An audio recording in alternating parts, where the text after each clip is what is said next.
Whenever you're ready.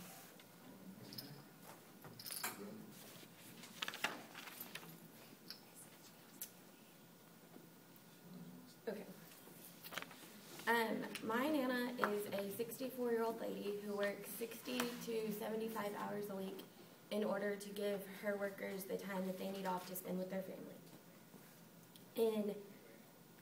On November 9th of 2007, my grandpa went into surgery for cancer. They completely rebuilt his stomach out of a large intestine. They messed with his esophagus and his throat, and he was supposed to be out in 2 weeks.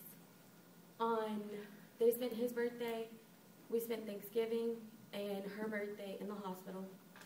And on December 15th of 2007, we were supposed to go watch my older sister walk across the stage and accept her degree from UCO, and instead we were sitting in the hospital saying goodbye to my grandpa.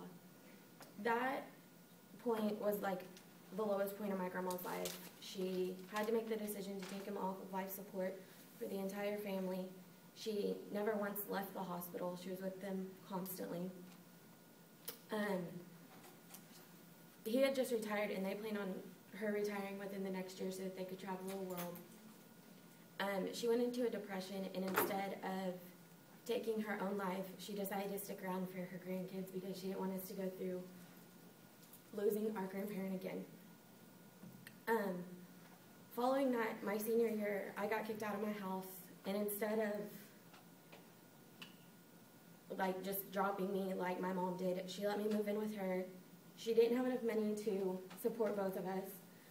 She was just getting used to being on her own, and she didn't let it stop her. She raised her kids, she raised my older sister, and at 62, she was raising another kid.